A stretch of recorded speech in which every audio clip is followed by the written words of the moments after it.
Hey, how we doing everyone? Welcome back. So today I'm giving myself a load of pain and hassle and we're going to give ourselves a £3,000 best bang for buck Euro bike challenge. Now the ZX9, I've really enjoyed it, but she has sold. It took her a couple of weeks to sell and now we need a new channel bike. So I thought, well, £3,000 sounds like quite a lot of money, but we're going to bundle in the cost of the insurance and the cost of tax. I know that varies from person to person depending on your experience, no claims bonus, la-di-da-di-da, a load of stuff. But for me, funnily enough, I can't actually apply for no claims bonus on any of my other bikes because my ZZR and my ZH2 are on the same policy. They're using my no claims bonus. And for those of you who didn't know, you can't actually use no claims bonus on any more than one policy. So we're actually going to be having no claims bonus whatsoever, none, for today's challenge. And so you can kind of see how £3,000 gets swallowed up quite quickly when you start adding in all of these extra costs, especially if the bike needs a little bit of work and, like us, you're looking to maybe do a few mods to the bike. Today we're also going to go through a few little tips and tricks. So if you are looking to sell your bike, how you can really sell it and hopefully get a quick sale. So I'm really excited. I can't wait to get hold of a new bike. So let's jump right in. Alright, so firstly we are going to look on Facebook Marketplace. We are going to be taking a little look at Gumtree as well today. But Facebook, there's a lot of really good deals to be had on Facebook Marketplace. So what I'm going to do, I'm going to go into Marketplace, I'm going to go to Vehicles, and then Motorcycles, and then I'm going to put a price of £3,000. Now, we may be looking to... You could be looking to do a deal on the bike, get a little bit of money off. But for us, £3,000 is pretty much our hard limit, and we plan to actually negotiate down from that as much as we can because insurance, the tax, and all that stuff. So let's have a little look here at what Facebook has to offer.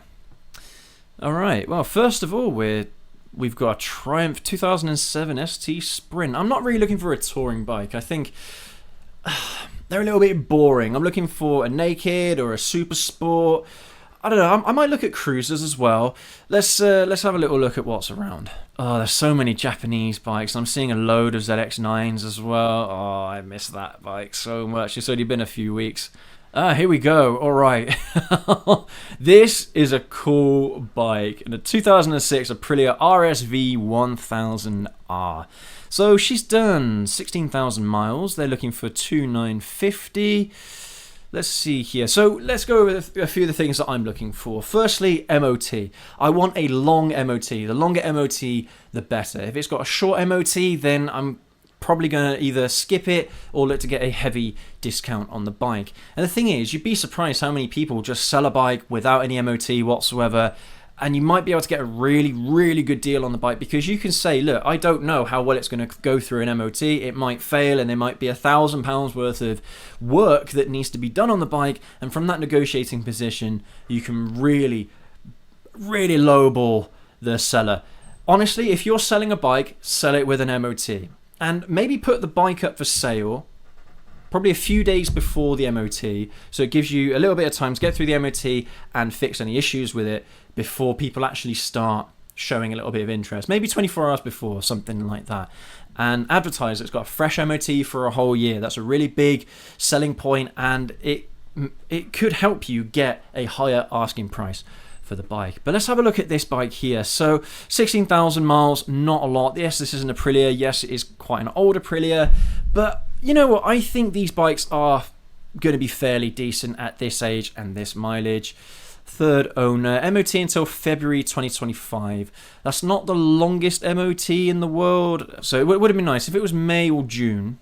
Then that would have been a nice MOT there. I'm looking for something maybe that's got a little bit of damage, a little bit of cosmetic damage. It's not really a big deal for what we're looking to do today, but of course, if you're looking to get a really nice looking bike, then by all means look at cosmetic condition as well. But the main things for me are fork seals. I want to make sure that the fork seals have been done because they are a pain in the ass to fix. Maybe if they've done the head bearing as well, that's a bit of a pain in the ass as well. Tires, if you can make sure that the tires have got lots of meat on them, lots of tread, that's also quite a good thing. Not necessarily a deal breaker. If they have low tires, you can probably get some money off for the low tires if you know that they're going to have to be changed fairly soonish. Those are the main things that I'm looking for. Everything else should be alright. As long as the bike runs, it's probably going to be okay. Things like oil changes and oil filters, they're quite easy things to change yourself, so that's not something that concerns me. But if it is something that worries you, then check as well that it's been serviced just before you buy it. But okay, it has a new stator and rectifier. This is one of those things as well that you should look at. So if you're interested in a bike, look in forums and look for common issues with a particular bike.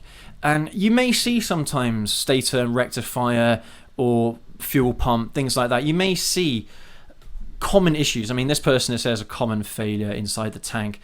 Some of these bikes do have common issues like that. I was looking at an SV1000 recently, and they have issues with the magnets inside the stator as well. And apparently getting new magnets can be quite difficult. So a bike that has got new magnets fitted or uprated magnets fitted, then that's probably a winner as well. So some people like to advertise aftermarket stuff on the bikes. To be honest with you, it doesn't really add a lot of value to the bike, so don't be drawn into that and think, oh, it's probably worth an extra £200 or £300 because that exhaust is worth another £200 or £300. It isn't, to be honest with you. If the seller was savvy, what they would do is they'd keep the old exhaust, the original exhaust with the bike, if they had it, sell the aftermarket exhaust privately, separately from the bike, and then you could probably get the same amount of money for the bike itself anyway. So yeah, don't think, if you're selling a bike, don't think that any mods that you have are going to increase the value. And if any mods you do have, if they are valuable, like slip-on exhaust or exhaust systems or something like that, try and sell them privately first, away from the bike, and then sell the bike separately. Trust me, you'll make more money that way. Bike is not pristine, but in good condition and well looked after. Thing is, when it comes to cosmetic condition of bikes, they do vary quite a lot at this age, and you know, it can tell an awful lot about the use and the abuse of the bike. But at this age, most bikes have been used quite well and abused. A good way you can tell that sometimes is looking at the tires. So when you physically go and look at the bike, or you can look at the pictures if there's any pictures of the tires here. So yeah, we've got a good picture here of the tire, loads of tread, really good. But you can see that if the edges of the tire are almost like bubbling, or if maybe there's bits of rubber underneath the pillion seat where the rear seat would be, then that's an indicator that they would have done some burnouts or something like that. So the bike may not have been looked after the best way. To be honest with you, bikes are quite resilient in a lot of ways. So even if you do see that, it may indicate that the bike has been used on track or something. Doesn't really matter. Super sports and things like that, people do like to take them on track days. They do like to rev the tits off of them, burn out the clutches. That's not a big deal. Usually the engines, at least on Japanese bikes, the engines are usually pretty good. So if you're buying Japanese, then it's okay. Maybe if you're buying something like Italian, but even then, Italian bikes, Italian engines are usually quite robust as well, especially the super sports.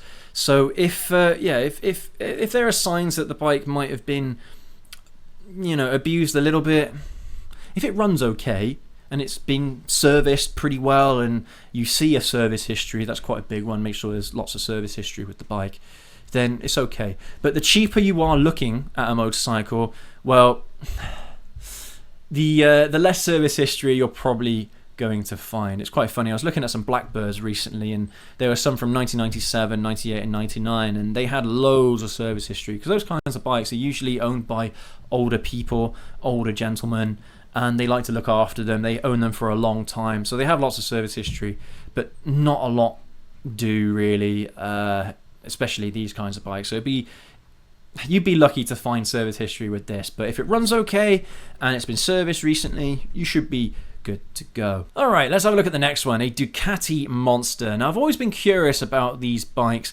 but I've never really liked the look of them. This is the design that they had in the 90s, and they kept it for quite a long time. I can't remember when they kind of redesigned it and overhauled the design. It might have been like 2010, 2012, something like that.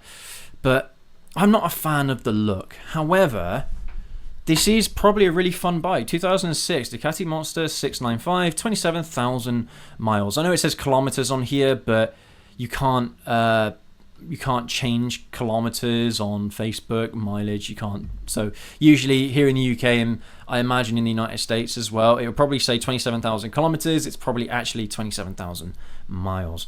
So this is quite good. Just a major service, a full service, an inspection, receipts and MOT included. New timing belt. Oh, okay, interesting. So this bike has got a timing belt.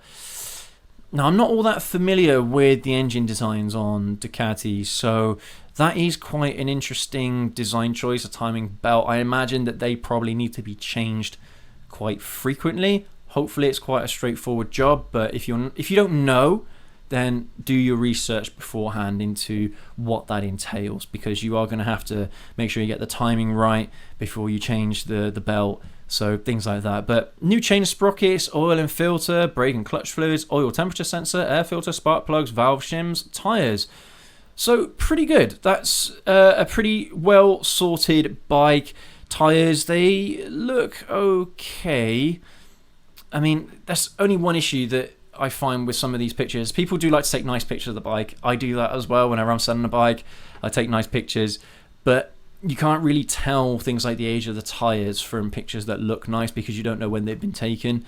So like this here, this wear looks okay, but when you actually go and look at it yourself in the flesh, the tires might not be quite as great. But yeah, that's quite an interesting choice as well. And 27,000 miles might seem quite a lot, but again, a bike of this age, I think that's all right, you know. What are they asking for this? £2,100. That is quite cheap, and it looks in pretty good cosmetic condition as well. So, oh yeah, we just noticed the exhaust is on the left-hand side, not on the right. How funny. Well, there you go. That's another quirky design choice. Because usually, yeah, when the bike is on the kickstand, you want to show off the exhaust, and because the exhaust is on the wrong side, when it's down on the kickstand, it's not as visible. Yeah, weird design choice there from Ducati, which is funny. No fork seals mentioned in the description. That's interesting. Yeah, I do like to know when the fork seals were last done, because that is a major pain in the arse. If you're going to do it yourself, that's all well and good, but it is a pain, and if you're going to get it done at a garage, a mechanic, they're going to charge you quite a lot. Not because the parts cost a lot, the oil, the seals don't cost a lot, but it's the labour. It takes a good 2 or 3 hours. A decent mechanic, 2 hours maybe, to do both fork seals, but yeah, if a mechanic's hourly rate is £50 an hour, well, that's £100 straight off the bat, plus VAT probably. So, next one, we've got another Ducati monster. This one is an older model, 2002. It's a 750. Wow, done no mileage whatsoever. 14,000 miles. Looks in really good condition. £2,700. I think that is a bit rich, and I mean, this bike was listed 11 weeks ago. So yeah, usually that means there's not a lot of interest. And it says price reduced. Price reduced from what? $3,000? I mean, if this other one here is going for, how much is it? £2,000 pretty much. You could probably get that for £2,000 at least. £2,000, maybe £1,900. Then this bike has got to be lower. Some people do think that lower mileage means that they can charge a significant amount more for the bike. Not really. At this age, 2002, maybe £100 more for the bike, and that's it, to be honest with you. And if you're doing what I'm trying to do, we'll have a look at what this bike has had done to it in a moment, but if you're doing what I'm trying to do, where I ride the bikes for a year and then I sell them on, you really want to get them as cheap as possible, so you can guarantee that you're going to get a return, well, not necessarily a return, that you get at least your money back when you sell the bike a year later. My ZX9, I ended up selling it for £1,300, which is a bit of a loss. I did lose £150 on it. So, you know, it is what it is. I wanted to sell the bike so I could get a new one through. But don't be afraid to be cheeky. You know, if it's someone like me who's looking to sell the bike quick, then they'd be open to maybe some cheeky deals.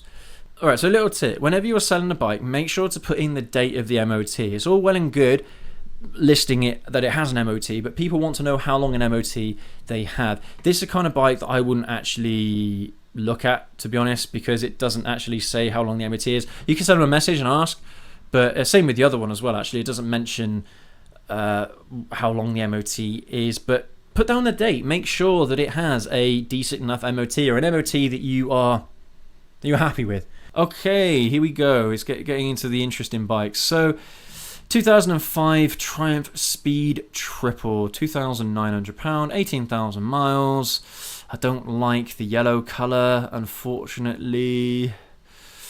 MOT, here we go. MOT, 29th of May 2024, so end of May. Perfect, absolutely perfect. Beautiful bike, rides lovely. Few minor age-related marks. For any more info, please message. It's good that you put that at the bottom of the ad, but put in as much information in the ad as possible, because the more information you put in there, well, the more likely, if someone's really interested in the bike, the more likely they will actually contact you and be serious and actually buying the bike. So the amount of people that are no-shows these days on Facebook, they'll say that they'll come and look at the bike, but they don't bother showing up. It's crazy, the amount of people that are just trolling you these days on Facebook Marketplace. I had it with my ZX9 when I was selling it. A guy said that they were going to come on a Saturday, and they never bothered showing up. Put down as much information as you can in the ad, because then you're probably going to get more serious people asking about it. Now, it's interesting. I did watch recently a video on Big Time, because they're buying a motorcycle for the channel. And if you don't know Big Time, there's a couple of guys that used to be on Donut Media, Jeremiah and Zach, I think it is. Yeah, Zach. And they've gone off and started off their own channel, and they've just bought a bike for it. And what I found interesting is that in Facebook, I didn't know this, but you can search for things like wife, divorce, passed away, little key phrases like that, where unfortunately people are going through a difficult time, or their wife or girlfriend wants them to sell the bike, or I don't know, a family member passed away, so they're selling the bike on their behalf. Things like that might sound a little bit morbid, but they're usually going for cheaper than what you'd find other bikes of the same year, the same mileage, maybe even higher mileage, things like that. So that's another way you can look for some pretty decent deals, just as a little tip there that I didn't know about until I watched that Big Time video, which I thought was really interesting. All right, but we got one more motorcycle on Facebook Marketplace, and this is more out of curiosity than anything else. A Triumph Thunderbird 1997. This is from a dealer. I mean, you can get bikes from dealerships, but they are going to be a little bit higher up in price. They're not going to give you the best possible deals. However, usually the bikes would have been serviced. They would have been MOT'd. If they're not MOT'd, then they will MOT them for you. I like to pick up my bikes and take them away on that day. I don't like agreeing a deal in principle and then having to wait a week for them to prepare the bike, MOT it, service it and all that before they give it to you. I want the bike to be ready to go and ride away the day I come and look at it. So you will see a lot of the time that it will say this, will come with a full year's MOT. I don't like that. When it says will come with, it usually means it doesn't have an MOT. Now, dealers, you know, they're great to go and look at the bikes, but all the bikes that they have in stock, or the vast majority of them, aren't prepared. They're not ready. So they're asking for a higher price for them, but they're not actually ready to leave the shop. So I don't like that personally. Again, dealers, because they don't have a lot of time, they don't really give you a lot of information about the bike apart from it runs and rides well, or anything that had to be done on the MOT, things like that. They won't really tell you much about the history of the bike. Okay, so now we're going to have a look on Gumtree. So all that I've done is just gone to cars and vehicles, motorbikes and scooters.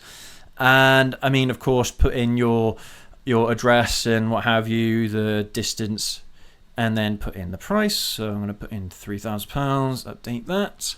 Let's have a little look through it.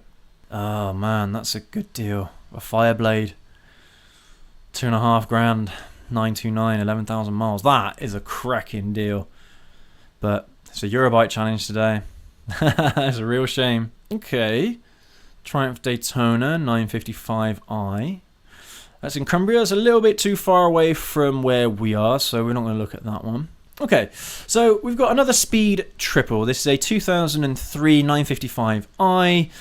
I really do like these bikes, and yeah, I do have a soft spot for these bikes. And they look nice, you know. They've aged quite well in terms of the way they look, and they're fuel injected. I would prefer to get a fuel injected motorcycle if possible, rather than a carburetted one. Fixed price and collection only. Okay, fixed price £3,000. Now, did we not see another speed triple earlier that was going for less than this? Yeah, it was this one. Again, 2005 with less mileage, longer MOT, and they want less than £3,000 for it, and you could probably get some money off as well.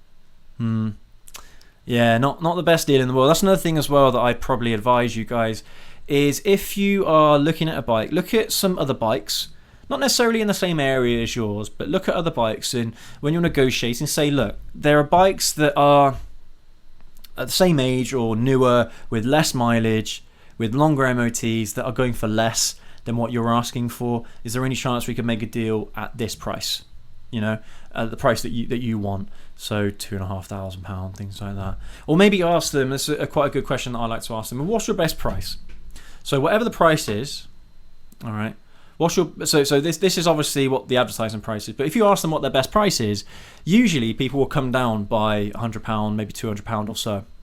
Then you start negotiating from that point. So you say, okay, we take this. So for example, they want £2,900 for this. If I said, what's your best price? And they came back with £2,700 or £2,800, I say, well, will you take £2,400 or £2,500? Start negotiating from there. You probably, by the end of it, you probably get a pretty good deal.